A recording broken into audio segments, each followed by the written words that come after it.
নমস্কার বন্ধুরা, অর্পিতা স্পিরিচুয়াল চ্যানেলে আপনাদের সবাইকে স্বাগত। আশা করি আপনারা প্রত্যেকে ভালো আছেন, সুস্থ আছেন। বন্ধুরা, আর মাত্র কয়েকটা দিন, আর তারপরেই দীপাবলি, সেই সঙ্গে কড়া নাড়বে ধনতেরাস। মূলত অবাঙালিদের মধ্যে এর প্রচলন থাকলেও এখন বাঙালিদের মধ্যেও ছড়িয়ে পড়েছে এই উৎসব। এই উৎসবে মূলত সোনা কেনা হয়।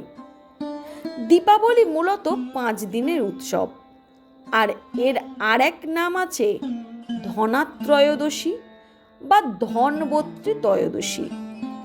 ধন শব্দের অর্থ হলো সম্পত্তি, ত্রয়োদশী শব্দের অর্থ হিন্দু ক্যালেন্ডারের 13তম দিন। দীপাবলির সময় লক্ষ্মী পুজোর দিন 2 দিন আগে এই ধনতেরাস হয়। বলা হয় ধনতেরাসের দিন দেবী লক্ষ্মী তার ভক্তদের গৃহে যান ও তাদের ইচ্ছে পূরণ করেন। মূলত ব্যবসায়ী সম্প্রদায়ের কাছে এই দিনটি খুব গুরুত্বপূর্ণ।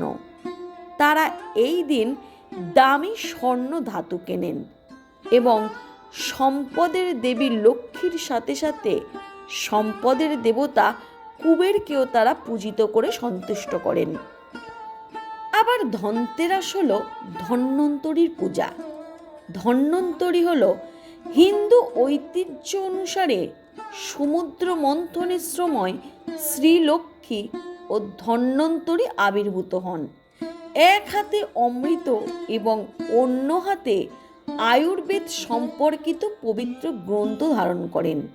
তিনি দেবগণের মূলত চিকিৎসক হিসাবেই বিবেচিত হন। আর ধন ত্রয়োদশী অর্থাৎ চন্দ্রকলার ত্রয়োদশী তিথিকে সংক্ষেপে ধনতেরাস বলা হয়। ভারতের অধিকাংশ স্থানে উদযাপিত হয় দীপাবলির উৎসের প্রথম দিন হিসাবে।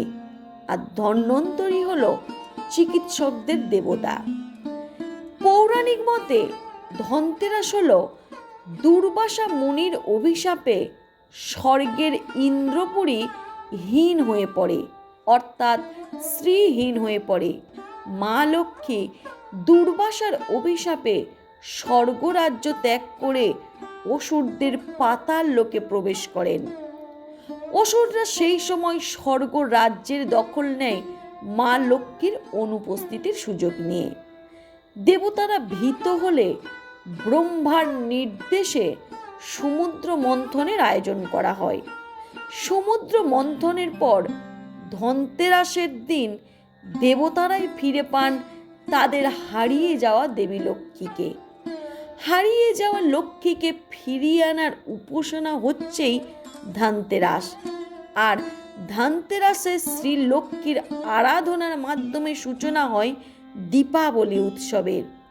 এবং এই দীপাবলি উৎসবের আগে যে ধনতেরাস অনুষ্ঠিত হয়, সেই ধনতেরাস বা শ্রীলক্ষ্মী পাতাল থেকে স্বর্গতে এসেছিলেন সমুদ্র মন্থনের দিন, এবং সেই দিনটি ছিল ত্রয়োদশী। এবার জানব যে আপনারা এই দিনে স্বর্ণ কেন কিনবেন এবং এই স্বর্ণ কেনার পিছনে পৌরাণিক কাহিনী কি আছে। প্রচলিত উপকথা অনুসারে রাজা হিমের 16 বছরের ছেলের এক অভিশাপ ছিল।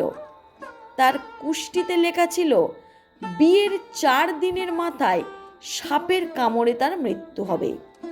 তার স্ত্রীও জানতো সেই কথা, তাই সেই অভিশপ্ত দিনে সে তার স্বামীকে সেদিন ঘুমাতে দেয়নি। শোয়ার ঘরের বাইরে সে সমস্ত গয়না ও সোনা রূপার মুদ্রা জড়ো করে রাখে। সেই সঙ্গে সারা ঘরে বাতি জ্বালিয়ে দেয়। স্বামীকে জাগিয়ে রাখতে সে সারা রাত তাকে গল্প শোনায়, গান শোনায়। যখন মৃত্যুর দেবতা যম তাদের ঘরের দরজায় আসে, আলো আর গয়নার জৌলসে তার চোখ ধাঁধিয়ে যায়। রাজপুত্রের শোয়ার ঘর পর্যন্ত তিনি পৌঁছান ঠিকই, কিন্তু সোনার উপর বসে গল্প আর গান শুনে মোহিত হয়ে তার সময় কেটে যায়। সকালে কাজ অসম্পূর্ণ রেখেই চলে যান। নববধূর বুদ্ধিমত্তার জেরে রাজপুত্রের প্রাণ বেঁচে যায়। পরদিন সেই আনন্দের জন্য রাজ্য জুড়ে উৎসব পালন শুরু হয়ে যায়।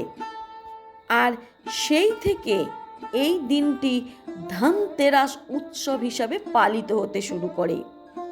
আপনারা কি জানেন যে ধনতেরাসের দিন কি করা উচিত?